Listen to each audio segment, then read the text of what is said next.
जय हिंद दोस्तों, आप देख रहे हैं अनुभवी आंखें न्यूज और मैं हूं आपके साथ आपका दोस्त एंड होस्ट संतोष गुप्ता। करेंगे मुद्दे की बात और खासकर बिहार चुनाव की बात। मैं संतोष गुप्ता के साथ। बिहार में चुनाव है, एक बार फिर से वोटर्स को अपने वोट की ताकत दिखानी होगी और बिहार में एक सरकार चुननी होगी। जरूरत है बिहार में एक ऐसे सरकार की जो बिहार का विकास करे। हम सबको एक ऐसे अच्छे सरकार की आवश्यकता है ताकि बिहार में रोजी रोजगार स्थापित हो। ऐसी सरकार आए जो बिहार का विकास करे, यानी सिर्फ खुद का विकास ना हो, पार्टी का विकास ना हो, बल्कि बिहार का विकास हो। बिहार में उद्योग धंधे लगे और इसके लिए सही कवायद हो। वोट लेने के लिए सिर्फ चुनावी वादे न हो। आपको यह ध्यान रखना होगा कि आज हम जो वोट करेंगे वो सिर्फ इसलिए कि हमें बिहार में रोजगार चाहिए, उद्योग धंधे चाहिए। आज यह आप जान लें कि एक बार फिर से आप राजा बन रहे हैं। 5 साल के बाद एक बार मौका मिलता है आपको राजा बनने का, और आज यानी कि आने वाले चुनाव में आप एक बार फिर राजा बनेंगे। राजा बनेंगे अपनी वोट देकर। अपने वोटों से आप चुनेंगे एक ऐसे शख्सियत को जो बिहार का मुख्यमंत्री बने, एक ऐसी पार्टी को जो बिहार का पूरा विकास करे। बिहार चुनाव पर यह मेरा चर्चा सिर्फ और सिर्फ इसलिए है कि ताकि हम बिहार के लोगों को जागरूक कर सकें, बता सकें कि इस बिहार चुनाव में आपको सिर्फ जाकर वोट के मशीनों पर सिर्फ अंगूठा नहीं दबाना है, बल्कि सोच समझकर एक निर्णय करना है। बिहार में शराबबंदी लाई गई, महिलाएं खुश हुई, लेकिन फायदा क्या हुआ? युवा पीढ़ी अपनी जान कुर्बान कर गए। जी हाँ, हम बात कर रहे हैं युवा पीढ़ी की। कुछ तो रोजगार के लिए, रोजी के लिए लठ खाते रहे, लाठी खाते रहे, विरोध प्रदर्शन के लिए सड़कों पर उतरे और पिट गए। कुछ तो ड्रग्स की चपेट में आ गए, ड्रग्स के लिए चोरी चकारी भी की और अंततः विचलित होकर फांसी के फंदे पर झूल गए, हैंग ऑन हो गए। आपको बता दें कि इस तरह की कई घटनाएं बिहार में आए दिन आम हो गई है। नशाबंदी है तो बिहार में शराब और नशा, ड्रग्स आदि चोरी छुपे लेकिन खूब बिकती है, ऑन फोन बिकती है, और 1 रुपए की चीज बस 5 रुपए में या 10 रुपए में मिलती है। इतना ही फर्क आया है। लेकिन बिहार में चाहे शराब हो, ड्रग्स हो, सब पैसा है तो सब मिलता है। पुलिस प्रशासन भी यह बात जानती है, मादक विभाग भी ये बात अच्छी तरह जानती है कि बिहार में नशाबंदी संभव नहीं हो पाई है। फिर इसको लगाने का क्या फायदा? चलिए हम चर्चा चुनाव पर करते हैं। नशाबंदी कितना सफल हुआ, असफल हुआ, इस पर फिर हम चर्चा करेंगे। आज हम चुनाव पर चर्चा करेंगे कि आखिर बिहार में किसकी सरकार बन सकती है और कौन सी पार्टी कितनी सीटें लेकर जीत दर्ज कर सकती है। हम एक विश्लेषण आपको बताएंगे कि बिहार में विभिन्न पार्टियों की संभावित सीटों की संख्या का अनुमान लगाना भले ही जटिल काम हो, लेकिन एक अंदाजा लगा सकते हैं आप कि किस पार्टी की रणनीति और उम्मीदवारों की लोकप्रियता, मतदाताओं की पसंद क्या है। हालांकि कुछ विश्लेषण और अनुमान के आधार पर हम यहाँ सिर्फ एक संभावना जता रहे हैं, कोई सटीक विश्लेषण हम कर रहे हैं, लेकिन कोई सटीक बात या प्रमाण हम नहीं रख रहे हैं। हम एक सिर्फ अंदाजा दे रहे हैं, अनुमान दे रहे हैं, जो सही या गलत भी हो सकता है। सबसे पहले हम बात करते हैं भाजपा की। मोदी जी की लोकप्रियता में कोई कमी नहीं आई है, कोई कमी नहीं आई है। जहां देखिए लोग जान देकर के भी उस भीड़ का हिस्सा बनना चाहते हैं जिनमें मोदी जी की एक झलक मिल जाए। मोदी क्या भगवान है? नहीं, लेकिन भगवान से भी कम नहीं है। यही तो वजह है कि लोगों की भीड़ उन्हें सर चढ़कर सलाम करती है। मोदी की लोकप्रियता, उनके भाषण देने की जो कला है, वाक्पटुता है और उनका जो व्यक्तित्व है वह काफी प्रभावशाली है। यही वजह है कि भाजपा मोदी के नाम पर चुनाव लड़ती है और खूब जीतती भी है और वोटें भी लेती है। कांग्रेस पार्टी के पास कद्दावर चेहरा की कमी नहीं है, लेकिन परिवारवाद से झुलसी यह पार्टी कभी राहुल गांधी और कभी प्रियंका गांधी के नाम पर या उनके कंधों पर बंदूकें रख रही है, या कह लीजिए उनके कंधों पर सरकार देखना चाहती है, जो कि पूरी तरह से लागू नहीं होती है। कुछ लोग, कुछ शहर, कुछ राज्य भले ही कांग्रेस को पसंद करते हो, लेकिन अगर एक मत से देखा जाए तो पूरे भारत में कांग्रेस की कमजोर स्थिति है। वजह है नेतृत्व की क्षमता, वजह है जो नेता सामने रखा जा रहा है उनके भाषण में, उनकी बातों में तालमेल का सही ढंग से न होना। जदयू की बात करेंगे तो सुशासन बाबू के नाम से जहां नीतीश कुमार की पहचान आगे बढ़ी है, तो वहीं पलटू चाचा के नाम से भी नीतीश कुमार का नाम आगे बढ़ चुका है। ऐसे में क्या नीतीश जी, जो कि उम्र के बोझ तले अब दबते जा रहे हैं, जिनकी आयु अब रिटायरमेंट की है, उनके कंधों पर एक बार फिर से बिहार चुनाव है। अगर हम राजद की बात करें तो लालू प्रसाद यादव ने जहां शर्मसार किया, अंबेडकर की तस्वीर का जहां मान नहीं रख पाया अपने जन्मदिन पर, जब अंबेडकर की तस्वीर लेकर लोग पहुंचे तो वहां पर उन तस्वीर का उचित मान का ख्याल नहीं रखना उनको भारी पड़ गया। आज तभी सभी चैनलों पे, सभी राष्ट्रीय जगहों चैनलों पे मुद्दों बना करके इसे पेश कर दिया गया है कि अंबेडकर का अपमान हुआ है, दलितों का अपमान हुआ है, गरीबों का अपमान हुआ है। एक तबका राजद से भी नाराज है। राजद में के दो बेटे, परिवारवाद वहां भी है, उनके दो बेटे तेज प्रताप और तेजस्वी यादव। तेज प्रताप के चटकारे लेकर किस्से और चर्चा में रहता ही है, इसलिए उसे दरकिनार करते हुए उनके छोटे बेटे तेजस्वी के कंधे पर राजद की बोझ आ गई है। यूं कहिए राजद का कमान आ गया है। लेकिन तेजस्वी यादव भी उतने अनुभवी नहीं है।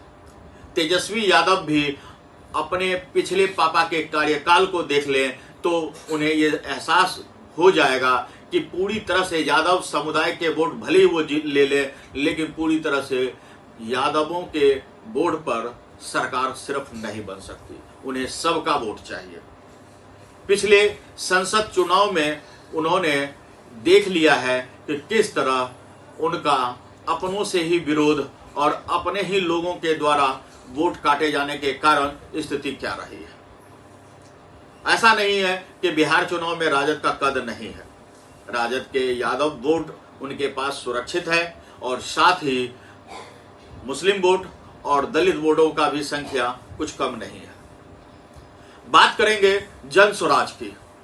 प्रशांत किशोर कभी एक गेम चेंजर हुआ करते थे। प्रधानमंत्री के चुनाव में भी उन्होंने भाग लिया हुआ है, मुख्यमंत्री के चुनाव, बिहार के मुख्यमंत्री के चुनाव में भी उन्होंने भाग लिया हुआ है और बंगाल के मुख्यमंत्री के चुनाव में भी उन्होंने भाग लिया है और सफलता हासिल किया है। एक बार फिर से जदयू के बड़े पद पर रहने के बाद अब वो अपनी पार्टी बना करके जन स्वराज के माध्यम से जन अलख जगाने के लिए निकल पड़े हैं। आपको बता दें कि इस चुनाव में प्रशांत किशोर की एक साफ सुथरी छवि है और प्रशांत किशोर दावा भी करते हैं कि वो आम लोगों की पसंद है, आम लोगों की जरूरत को समझ रहे हैं, इसलिए इस चुनाव में उनकी पार्टी आगे आ जाएगी। आपको बता दें प्रशांत किशोर ने खुलेआम कह दिया है कि बिहार में शराबबंदी सफल नहीं है, इसलिए बिहार से अगर उनकी सरकार बनेगी तो शराबबंदी हटा दी जाएगी। आपको बता दें कि बिहार में जनस्वराज का अलग जगह हुआ है, तो ऐसे में यह कह देना कि जनस्वराज कोई सीट हासिल ही नहीं कर पाएगा बेमानी होगी। अब चलिए मैं सीट के आंकड़ों पे बात करता हूं। अगर हम बात करें प्रशांत किशोर की, जनसुराज की, तो हाल ही में उन्होंने अपनी उपस्थिति दर्ज करा दी है और उनका दावा है कि 2025 के विधानसभा चुनाव में वह जीत हासिल करेंगे, क्योंकि 243 सीटों पर वो चुनाव लड़ेंगे, जिनमें महिलाओं का ध्यान रखते हुए 40 सीटें महिलाओं के लिए आरक्षित है और उनकी पार्टी का फोकस शिक्षा, रोजगार और महिला सशक्तिकरण पर है। जनसुराज को संभावित 80 से 120 सीटें मिलने की संभावना जताई गई है। आपको बता दें कि भाजपा की अगर बात करें तो एक मजबूत पार्टी है, एक राष्ट्रीय पार्टी है, मोदी की लोकप्रियता है और इन सब को देखते हुए 70 से 100 सीटों तक की संभावना भाजपा को भी है। यहां 70 से 100 सीटें कहने का मतलब साफ है कि भाजपा में भी कोई बिहार का नेतृत्व करने वाला छवि सामने नहीं आया है। यही वजह है कि बिहार में 70 से 100 सीटों का अनुमान है। जहां तक जनता दल यूनाइटेड की बात है तो सुशासन बाबू के नाम से लोकप्रिय नीतीश कुमार जी पलटू चाचा के रूप में भी खूब मशहूर हुए हैं। अपने फैसलों के बदलते रहने, कभी जदयू से भाजपा, कभी जदयू से राजद में जाने के, पाले बदलने के, उनके कारण उनको पलटू चाचा कहा जाने लगा और इस बार उनकी पार्टी के सीट की संभावना 50 से 80 सीटें मिलने की है। राजद की बात करें तो बिहार में एक मजबूत पार्टी है और पिछले चुनाव में इन्होंने अच्छा प्रदर्शन किया है। राजद को 50 से 80 सीटें मिल सकती है क्योंकि वो रोजी रोजगार की बात करते हैं। कांग्रेस की बात करें तो कांग्रेस भी बिहार में एक कमजोर पार्टी है। उसने पिछले चुनावों में कभी अच्छा प्रदर्शन नहीं कर पाया है। फिर भी जहां उनके लिए पप्पू यादव जी तोड़ मेहनत कर रहे हैं, पप्पू यादव चाहते हैं कि कांग्रेस अधिक से अधिक सीटों पे चुनाव लड़े और जीत दर्ज करे। इसके लिए पप्पू यादव तमाम प्रयास कर रहे हैं, लोगों के बीच जा रहे हैं, गरीब गुरबा की बात सुन रहे हैं। उनके नजर में रॉबिन हुड बने हुए हैं, यानी गरीबों का मसीहा। ऐसे में कुछ सीटें तो मिलना तय है। 10 से 20 सीटों की संभावना तो कांग्रेस के पास भी है कि 10 से 20 सीटें वो भी ला सकती है। हम आपको बता दें कि जनसुराज की बढ़ती लोकप्रियता, प्रशांत किशोर की जनसुराज की पार्टी ने हाल ही में बिहार में उपस्थिति दर्ज कराई है और उनकी लोकप्रियता दिनों दिन बढ़ रही है। गरीबों के बीच वो जा रहे हैं, लोगों की बात सुन रहे हैं, अपनी बात बता रहे हैं, बिहार में सुशासन लाने की बात कर रहे हैं, बिहार में रोजी रोजगार बढ़ाने की बात कर रहे हैं, शराबबंदी हटाने की भी बात कर रहे हैं। आपको बता दें भाजपा भी एक बड़ी पार्टी है और पिछले चुनाव में उन्होंने अच्छा प्रदर्शन किया है। मोदी की लोकप्रियता का लाभ उन्हें भी मिलेगा। जदयू और राजद की पारंपरिक वोट बैंक जो है वह दोनों की पार्टी की पारंपरिक वोट अपना है, एक अपना पारंपरिक उनका वोट है, दलित का हो या मुस्लिम का हो या यादव समुदाय का हो, वो उनका है और वह निश्चित संख्या से वो सीटें दिलाएगा। ध्यान रखिए ये पूरा अनुमान और विश्लेषण पर आधारित है, वास्तविक परिणाम जो होगा वह बिल्कुल अलग हो सकता है। बिहार चुनाव में अगर फिर से भाजपा और जदयू की सरकार बन गई तो निश्चित रूप से उम्मीद है कि नीतीश जी फिर से मुख्यमंत्री बन जाए और कहीं अल्टी पल्टी हुआ, राजनीति में किसी भी संभावना से इनकार नहीं किया जा सकता है। तो चिराग पासवान भी एक मजबूत चेहरा है, एक बड़ा चेहरा है। राजद की बात करें, अगर जिस तरह से पिछली बार प्रदर्शन हुआ और जिस तरह से सुशासन बाबू के अंतिम दौर में अल्टू पल्टू होने के वजह से हो, या बिहार में जो कोरोना काल ने देखा है, बिहार जिस तरह से पलायन हुई है, मजदूरी हुई है, जिस तरह से रोजी रोजगार की बातें हुई है, वो सब पूरा होने में कोर कसर रहा। यहां तक कि बनमनखी का चीनी मिल भी खत्म हो गया, वहां बियाडा ने जमीन अधिग्रहण कर लिया, लेकिन आज तक वहां कोई भी उद्योग धंधे नहीं लगे हैं। हम सिर्फ बनमनखी की बात नहीं कर रहे हैं, अगर बात करें तो पूरे बिहार में उद्योग धंधों की कमी है, जिसकी वजह से वहां लोगों को रोजगार नहीं मिल रही है और बिहार के ज्यादातर लोग मजदूर बनकर रह गए। इस बिहार चुनाव में बहुत कुछ बदलेगा। इस बिहार चुनाव में एक नया सरकार आ सकता है और हो सकता है इस बिहार चुनाव में प्रशांत किशोर भी बाजी मार ले।